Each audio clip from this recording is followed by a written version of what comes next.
can you, don't think of setting, allow the next notes to come out of the dropping of the bow. Just try that.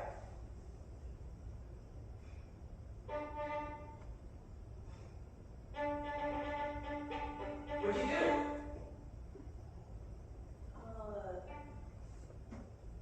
See, whenever it's great and I ask the student what they did, I didn't do it, I'm standing over here. But did you guys hear how clear dum, ticka, ticka, dum? And so then I asked, that was it, you don't need me, what'd you do? And I'm looking for the right answer so that I can learn how to do it, and I did nothing. You did, what'd you do?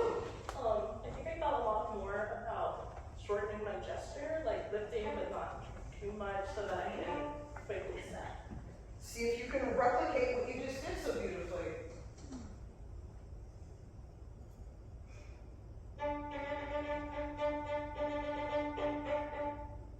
I like the second time, not the first. The first, again, I think you stiffen up a little bit after the first up-bow, and then you try to control it.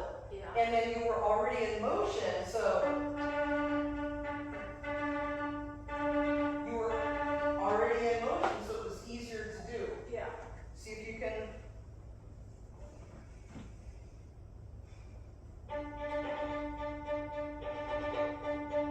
That's better. Just do this. Scoop, drop.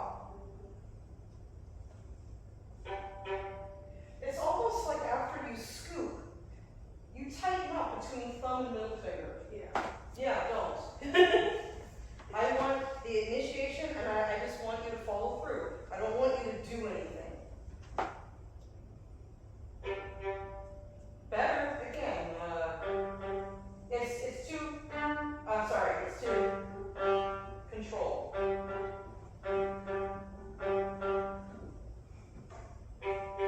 Bad, I got one. That was set. Drop, drop.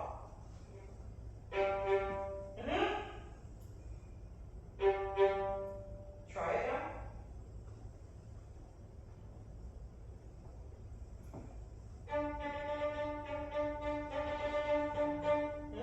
Springy, supple, right knuckles.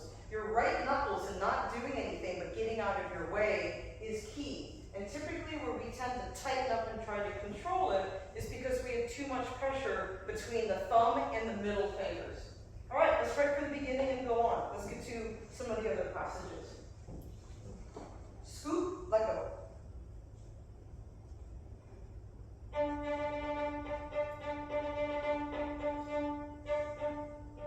But see here, you heard the first stroke changed, and then that's what's going to hurt at a regular audition. I love dum, da, da, da, dum, bum, bum, bum, but then you started slowing. Uh-oh, it has to match. Oh no, and you set yourself out. Yeah. Okay, so I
trying to, you know, they bounce it, they kind of look at the basket, but there's always a set number of what they do.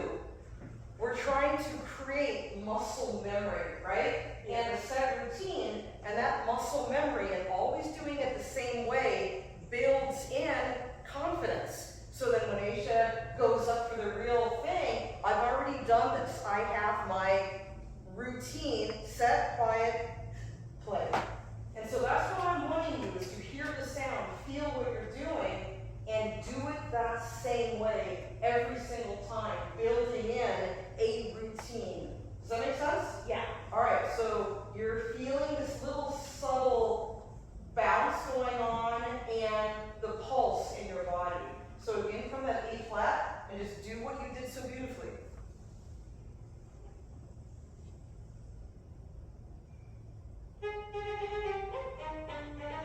Okay, but you let go. I saw you let go of the right shoulder, and then as soon as that first note, da, da, da, da, da, and then I saw you control with the arm, right? Yeah. Do you feel that?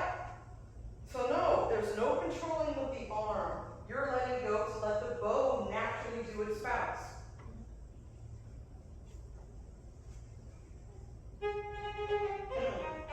So the bow's not bouncing anymore, right? Yeah. I don't feel like you're trying too hard now. Somehow it was too easy and you were getting this ring and this bouncy stroke. Yeah. Just do yum da da da dum da da da dum.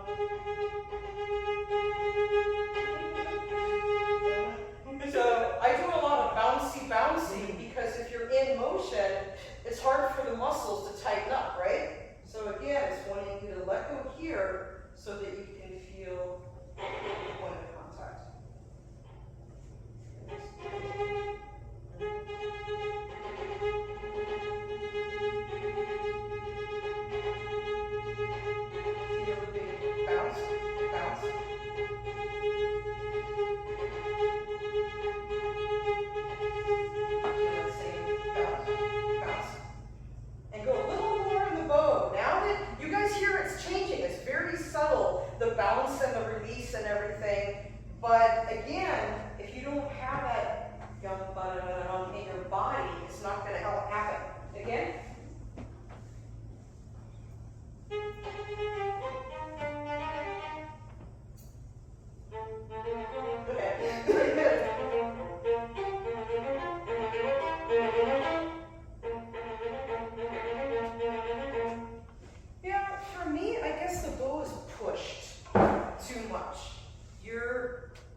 And again. Now, not only can you sit down, but I want you to cross your legs on the floor. Like that, exactly. Okay? Now I want you to play the same thing. Yum, ba, da, da, da, pom, pom. This is easy. Yeah, like that. Play. Hey, wait. The smile didn't last very long. Did you notice that? Yes or no? Was that different? I'd say that was different. Yeah, even you heard it was different. So why is that? It felt more relaxed, not okay, I guess. There is something to not trying so hard, okay? And the excerpt teacher had us literally cross our legs. Just imagine you're at Joe's bar room, or, you know, I don't know, I can't say that to any underage kids. But that's, he wanted us to kind of, you know, kind of not work so hard. We get in our way. You wanting to push the bow, to get a clean sound, to do, and I'm wanting you to undo, okay? You don't have to worry about your knees being stiff. You were smiling. It was like easy. But yeah, I would suggest you actually practice like this a couple times. Not carrying, legs crossed, and just, let's see what happens. Because you're going to hear it differently, and your body's going to respond differently. Let's try the excerpt, but you gotta smile when you play. Okay. Just from the inside? From wherever you like. Whatever's comfortable for you. If you want to try the whole thing, you can. But I really want, okay, let's see what happens, and don't try.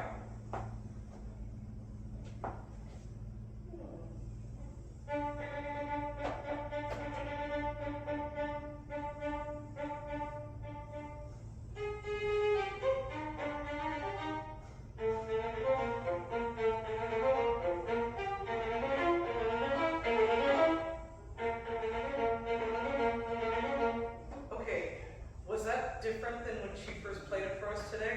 Yeah, I'd say so.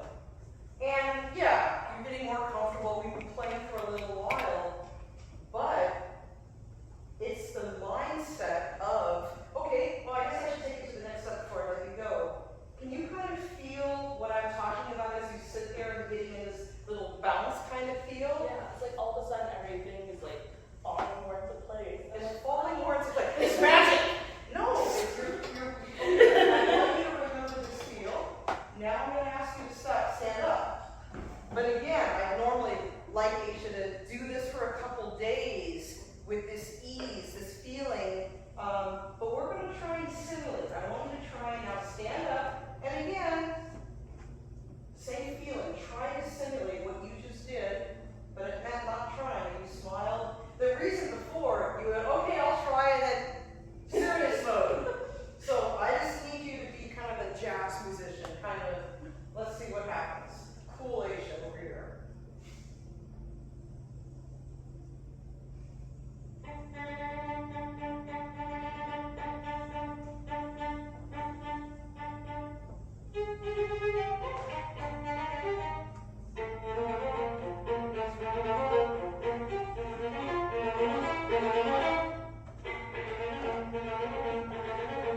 Okay, not as good as when you were sitting down, but better than when you first played it for us today. And just so you guys can visually and orally hear where the crescendo, yum ba da da da dum ba da da da dum, she used too much arm, so the muscle got tight, and that's why the sound not affected. Just before I have you sit down, just do from that B flat, yum ba da da da dum, and as you crescendo and get bigger, stay on top of not allowing the shoulder muscle to tighten up.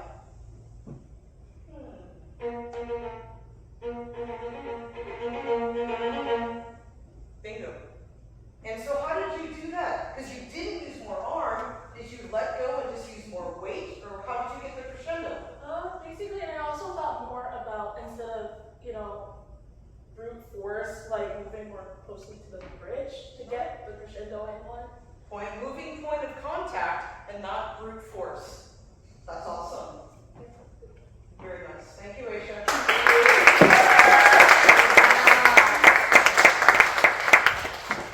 All right, next, please.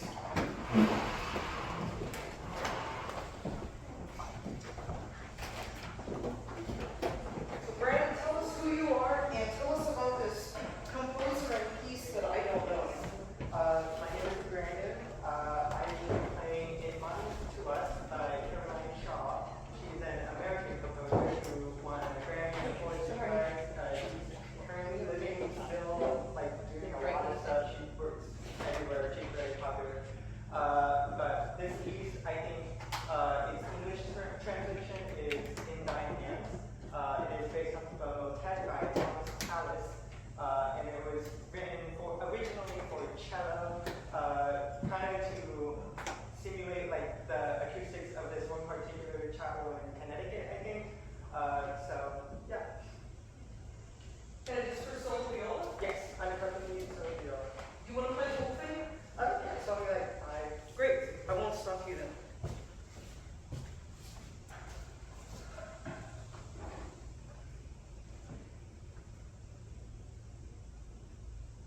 Contemporary stuff, singing as part of it or what have you. That seems to be electronics as well, but I heard when you first did the D, I'm like, oh, cool. But then I guess what I want to check the score for is some of these chordal arpeggiations.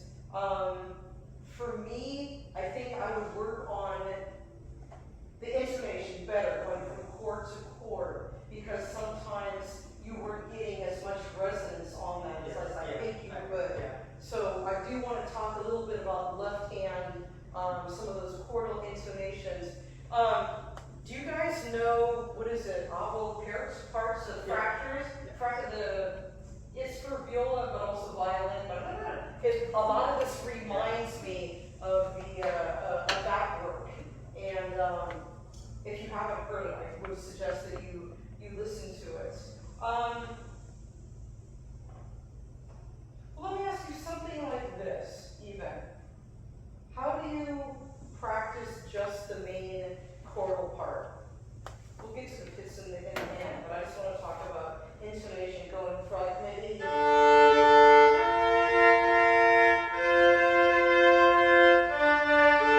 How do you tune something like this that has a lot of the arpeggiations? I usually go like note by note, just like maybe. So it's like the bottom.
You don't want the beats, you want it really pure as possible.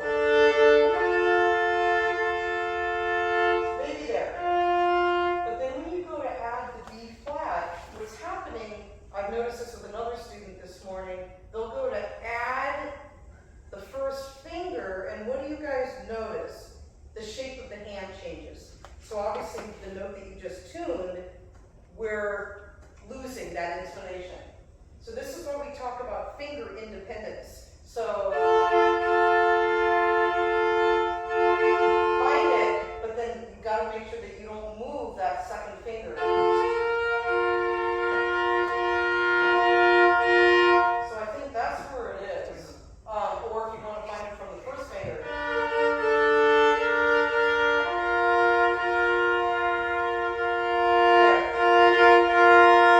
But either way, you've got to make sure that there's a lot of independence in between fingers, and when you're adjusting one, you got to make sure it doesn't affect the other one. So pick one of those notes to tune with an open string, but first, I want you to check, yeah, so now let go again of the noodle legs. Yes, yes, that immediately, you felt the difference, right? So a lot of us tend to brace ourselves, and we really, we need to have ease. One of my mentors used to always say we have to have this feeling of down and under, a big circle down and under.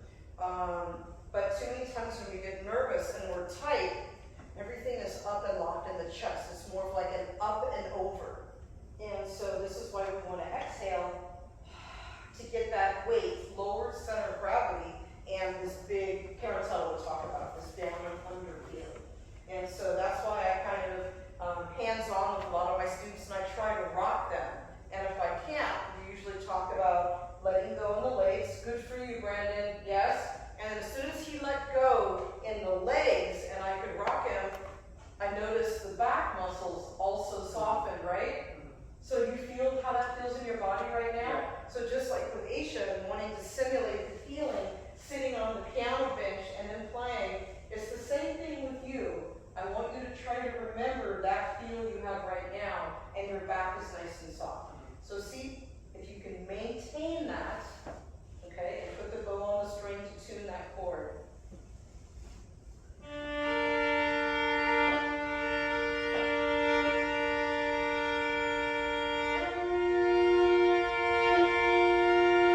Lower two.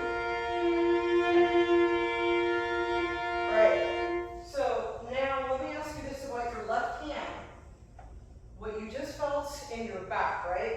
When you kind of soften and you let go, that soft, squishy feeling, I would guess that your left hand is kind of like a tight back. Yeah. So you breathe and you let go in your back, right? What the reason why I want to talk about is left hand. We talk about, in order to change from chord to chord to chord, we need to have like Play-Doh, like nice, soft, squishy Play-Doh. And right now, it's a little bit like you took pie crust out of the refrigerator and it's breaking apart. It's not room temperature stretching, okay? And once he found the B flat, what did you guys hear? He very quickly tried to add the F, and that kind of was my indication that the left hand is a little tight, okay? So just like you felt in your back, we want to make sure that your paw, this paw over here, is just like it is right now, okay? So keep breathing, keep letting go of the legs, play your first finger, but again, I'm going to want you to take some of that pressure out. We always check the shoulder to make sure there's no holding in the shoulder, and letting your weight go into the, already better, good, and no depth grip squeezing into the string, nice and soft. Good. So I'm going to kind of manhandle him. Can you soften, let go even more? Yeah. There you go. That's different. So you want the feeling, I tell my students, of you put your hand in hot water, a jacuzzi or a spa or a nice warm bath. That feeling, that's what we want. So try to mimic that feeling in your left hand. Yep. Play your first finger with that easy feeling. And so it's flat, so you're going to move only the first finger a little bit higher, but the hand's still soft.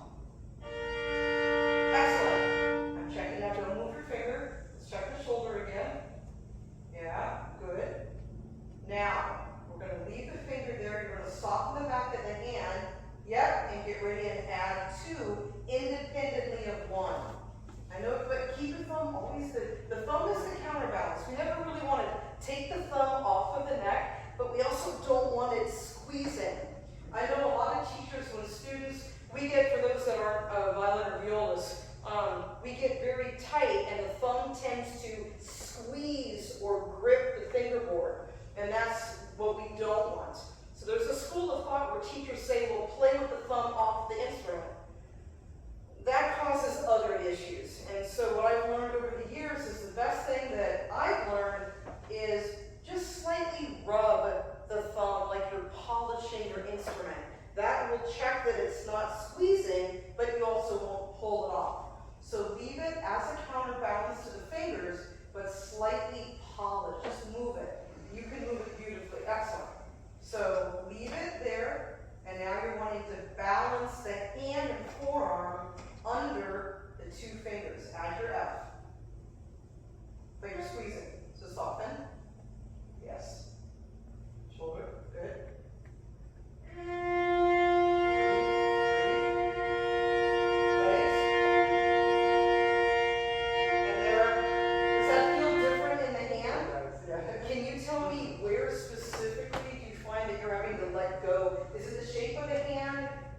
Less thumb pressure? What feels different, Brandon? I think it's kind of mixed. First the thumb, it doesn't feel as tight, but then also it feels like I'm kind of pushing my hand up a little, if that makes sense, but also like down at the same time with my fingers. So interesting.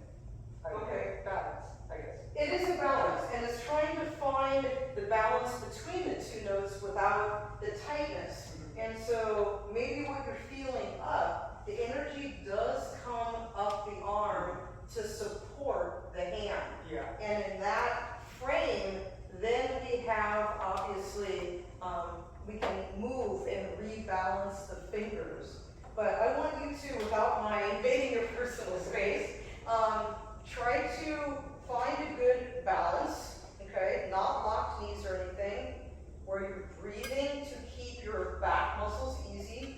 And then put the hand up, find the B flat, and see if you can find that same balance with the F.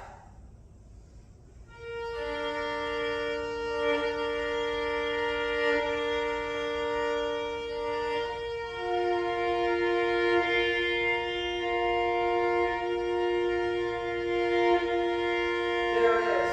There it is. And again, the same softening that we're doing over in the left hand, I'm wanting that as well in this hand to literally top of the hand to squish this paw weight into the string. Yeah? So hug the string. Breathe, play the chord now, set and hug underneath the string. Little higher with the finger. There you are.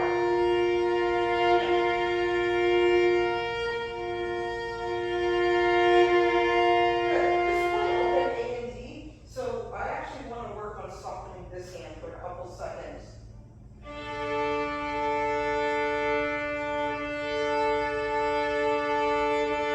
Better. You guys up. Up on the legs. Legs and shoulder. You're breathing, right?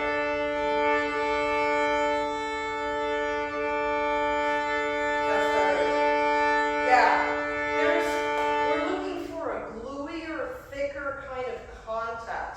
And when we're nervous and we tend to tighten up, it's kind of on top of the string, and then we're trying to push the bow in rather than letting it sink in like a cushion.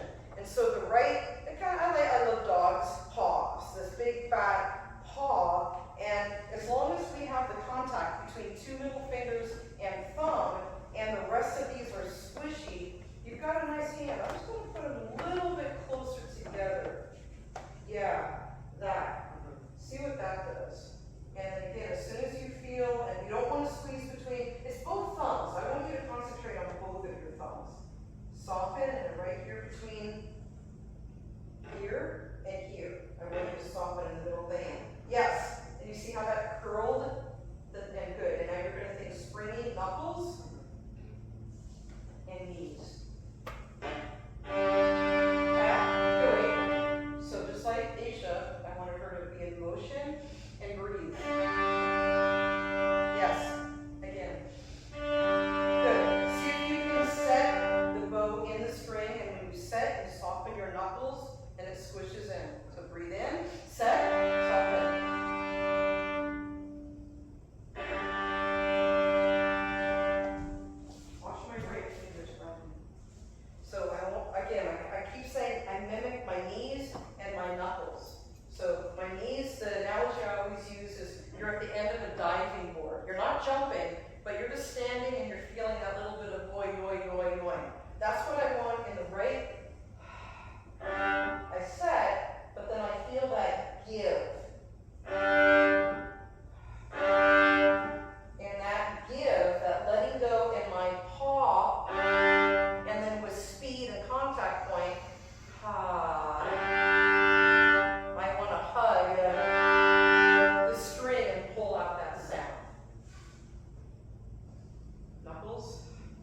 obviously.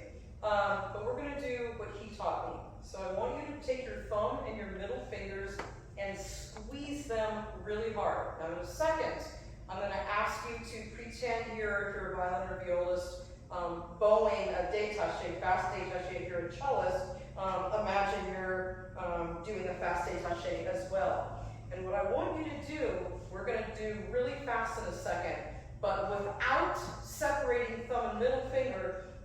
Like right now, I've got 30 pounds of pressure, down to 20, down to 15, down to 10. I want you to soften the pressure between thumb and middle finger, but I don't want you to release it. I want you to tell me what happens. So right now, squeeze thumb and middle finger and pretend you're going, go really hard.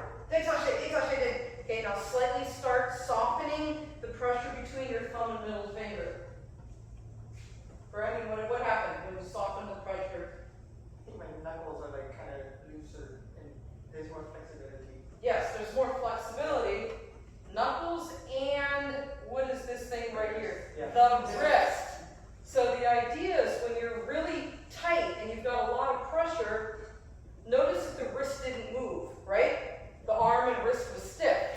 As soon as you started releasing that pressure, all of a sudden you had a joint at the wrist.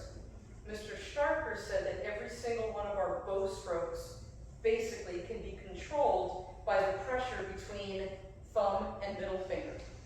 And so what you just said is exactly that. Everything became more flexible when you released or softened thumb and middle finger, and that allowed all the knuckles to sink in, kind of that hallway, and not what a lot of students feel is, I don't like the sound I'm getting, so I'm going to press. And so that's what I'm trying to get a lot of the students, and rather than pressure, it's weight and balance. The other analogy I like to use, you know, if you have a little niece or nephew, or my parents have she's not 15. She's supposed to be 12 or 13 pound dog, but she's like 15 and 16 because of all her treats that she gets.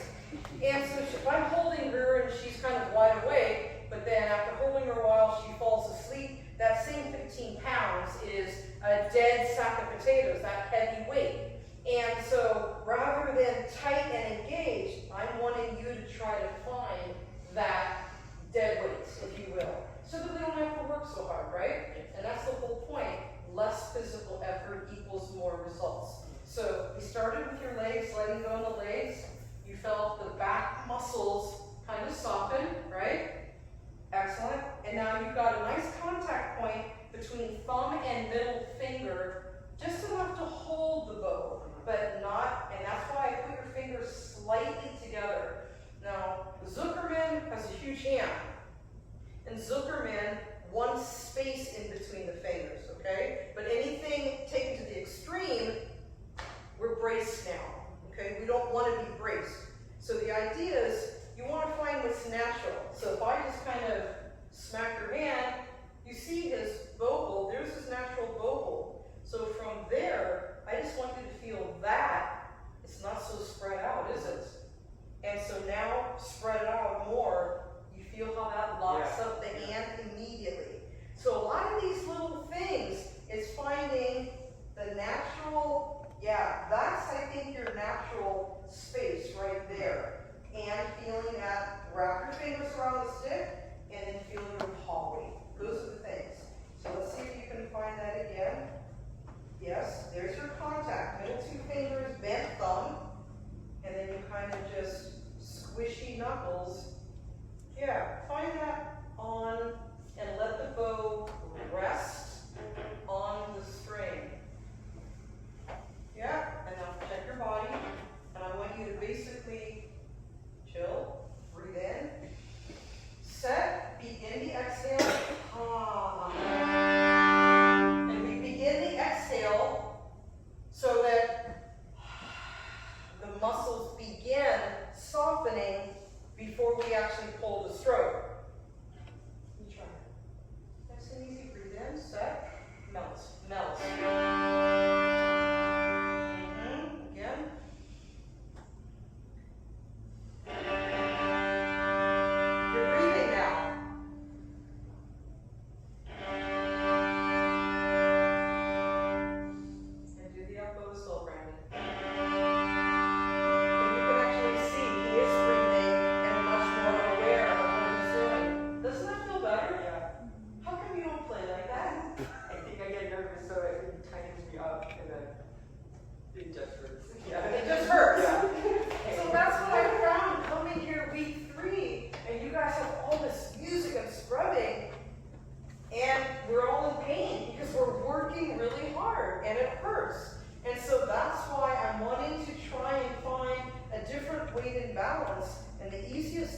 Aisha, and finding this right body position. We want to build it in the practice room. And so same thing now, getting back to the chords, I kind of digressed because I sensed everything was really, really tight and rigid. So that's why I wanted to go big picture. And you feel it now. And so that's great. You got that feeling, you'll be able to find it and start with your, already thinking about his legs and the breath, right? Not locking the jaw or anything, but it's that same ease of letting go that I want Brandon to put into his left hand and then be able to find the double stops. And so this is the last thing I want to leave you with. I'll check your time really quickly. But again, if we're holding and we're going from double stop to double stop to double stop while holding and braced, that's a recipe for tendonitis. And so the idea is, we're out of time. The idea is we play one double stop and then we soften.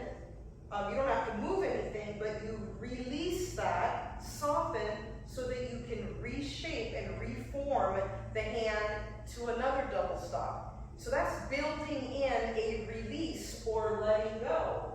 And again, I always use, I keep losing my viola, I always use Henneman, Schoenberger, as an example, right? Because everybody starts that octave with their left hand tight, and it's tight, and they shift like that, tight, and tight, it's disaster. It's never in tune. But if you build in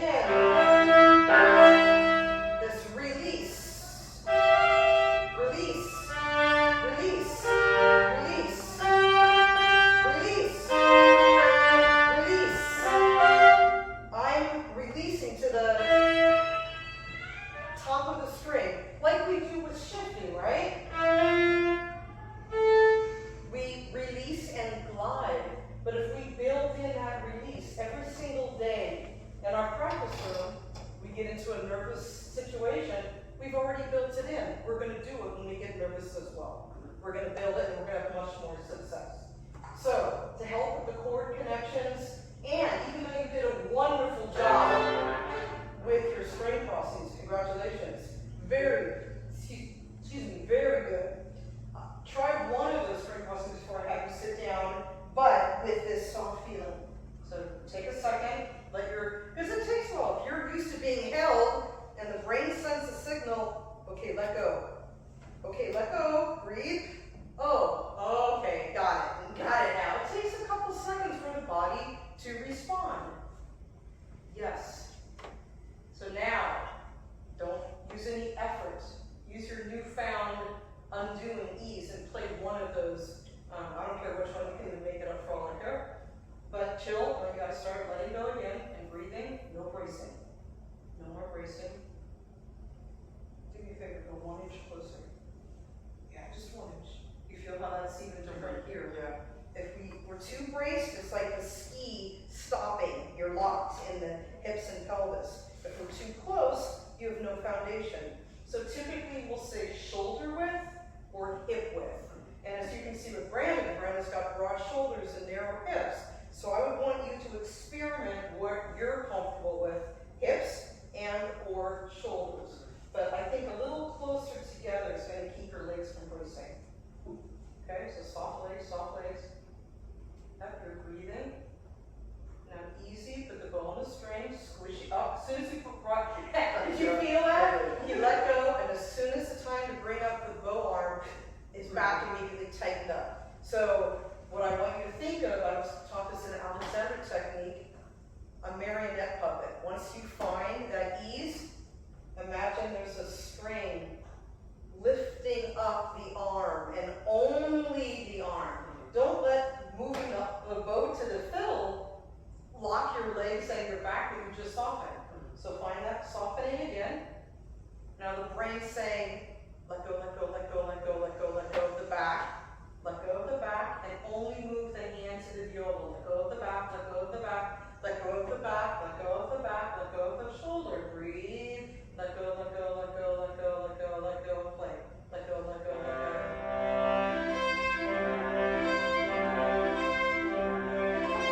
Releasing the head.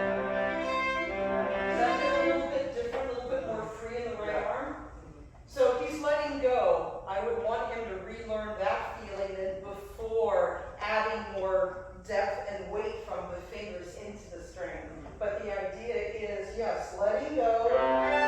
Let go of the right shoulder. Then you can add more finger weight to grab the string, but not do it from the body. Does that make sense? All right, so keep building in the releases, the letting go, the breathing, all this awareness. And one of the most important things, a lot of you guys in my viola class, you're all in the process of making change, physical change. And what I'm learning, we can't just say, do the new thing. The brain has to say, inhibit or stop doing what you typically do first. So that's why when we let go of the back, okay, back, chill, back, stay with the back, but you got to tell yourself, don't hold or don't do this before adding the new motion. So that's what I find is most important. You can't just say, okay, arm, come to the fill. But make sure you stay where you are, that feeling, and say, don't do this. Okay, good, we're good. And now, add the new motion.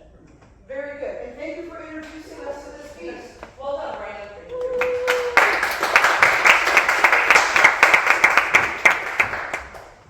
All right, Ella, introduce yourself as well, please. While she's unpacking, does anybody have questions for me? Yes, sir. I just wanted to comment, a number of years ago, we attended a Masterclass Renee Fleming gave at Rice for 4 singers. And when she got to the mezzo, she auditioned just like these students have done. And Renee Fleming said, you have a beautiful voice. And she said, you are so tight through the shoulders. And she went over and started massaging her. And then, you know, she had her sing it again at the end of the lesson. You know. Yeah. It's amazing, and I think the voice, the mezzo, that's her instrument, her body. We can get away with more, but if you think about it, violin, violas, even cellists that are contacting this wood, when we're in contact, and if we clamp or squeeze or have, the molecules aren't bouncing around. It's like a vice grip. And so it's the same thing. We want to be free so that, just like the voice, that you're getting resonance and fullness. Thank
And the other school of thought is always having the elbow low. I'm more of the same plane, but with the feeling of hanging. But what happens with violinists and violas is we tend to drop our elbow too much and too soon. And so it interferes with bow changes at the frog, and some other things. And so rather than saying raise your elbow, lower your elbow, I just want you to think of one thing. I want you to think of what I call armpit space, okay? And so, and again, you have two things I like. So the first thing is, I want you to, I think Catherine's up there. We're going to stare up and say hello to Catherine up there. But we're going to make sure your F holes literally point up and over into the balcony. That's step one, okay? So I'm all for breathing, moving, but your audience, I want you to sound and point everything up there. So point of contact, you're going to send it up there. Yeah, so the shoulders always relax, but you feel this space here, right? That's what I mean by armpit space. And what that does with the low elbow, sometimes our hand tends to go down to the floor. When there's space in the armpits, we're putting torque into our point of contact, but then we pull out that sound.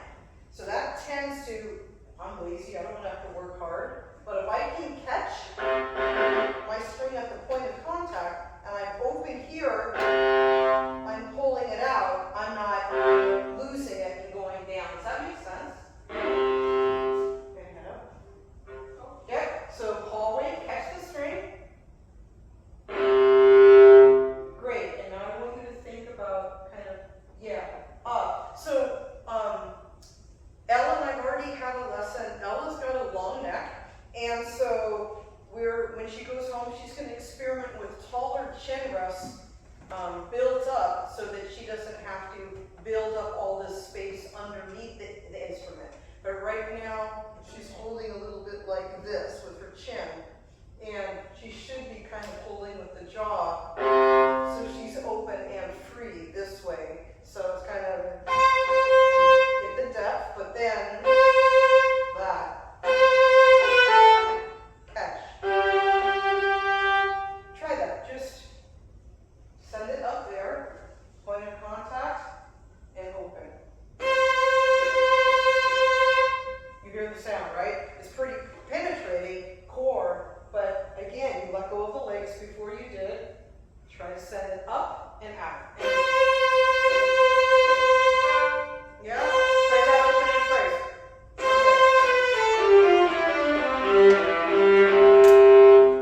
I don't know if that's different or not, but again, that's something I want you to think about, is armpit space. Alright, so again, lovely, lovely, everything was awesome, and then we got two, you know what's coming. Okay, we're panicked about the chords and everything gets tight, okay? How did you practice this section? I started by putting my first finger down and establishing the position I was in. What position are you in to start with? I'm in fourth position. Okay? I found a hybrid between third and fourth because I did. Yeah, so I would just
And so 4 was good, but you have to remember 2 needs to go back further. And guess what? Like when I talked to Brandon, we've got to, before you scooch, before 4 goes down, and before you scooch 2, you've got to build in a softening.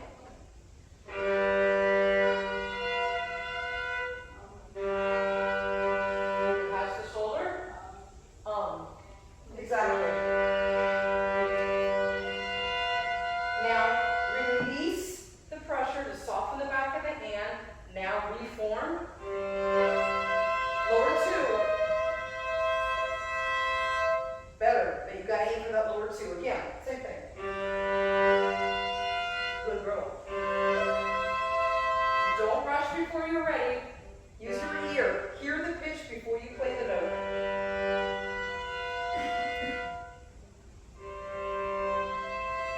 It's already getting better. Then soften now, and then what's next? I think we're missing a chord.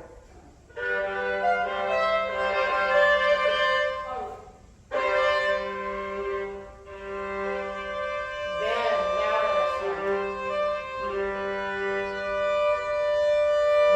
One doesn't match yours. The open beat. There it is. It's a half a cent, but half a cent matters. All right, and that's what I will do in this entire passage, softening, adjusting independent fingers. All right, we'll do that for a couple days, but let's speed up the process and assume we've now mastered it. We know exactly where it is, so let's now add the viola. But you gotta show me that you're softening before the next word.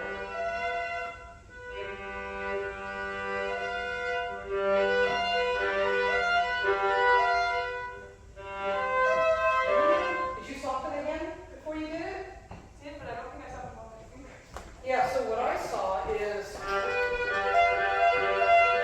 you put 4 down, but then you pulled the hand back, which then made 4 go flat. Put 4 down, keep the hand tall. Only reach back with the 2, but don't let it affect this side of the hand.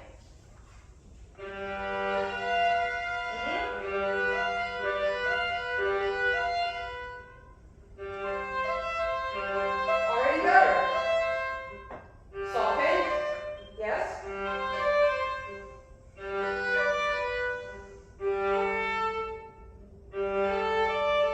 Okay.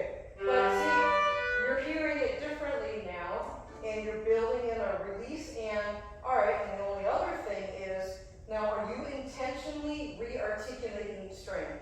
No. Oh, but that's what I hear though. Maybe for this slow purpose. So let's play for real.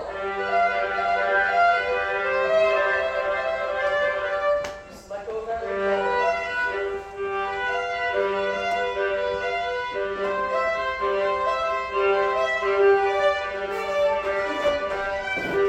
Okay, so, oh, that's a little bit different when we lead with this right. Try it.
things at a time.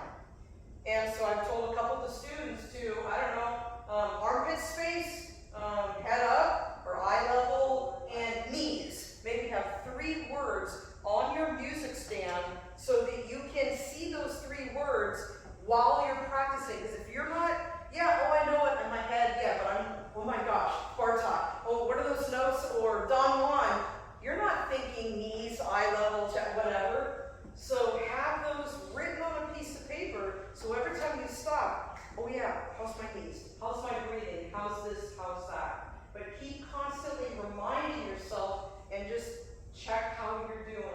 But yeah, have a list. So 3 things, and my favorite, I'm going to leave everybody with my favorite Itzhak Perlman quote. We practice slowly so that we can think about more than one thing at a time. Because if you're only fixing left hand, pitch, pitch, pitch, but for all 20, 30 minutes you do left hand, you keep playing with the low elbow, then you fix one thing and hurt another. So it's kind of like tennis match, ping pong table. You've got to slowly, how's this? How's that? Okay, fix this. Did I do it? Listen for resonance. Is there ring? Always, you're the teacher. You're the critical ear. Tell yourself what to do, and then ask yourself, did I do it? Did I achieve what I was trying to fix? But we practice slowly so we can remember more than one thing at a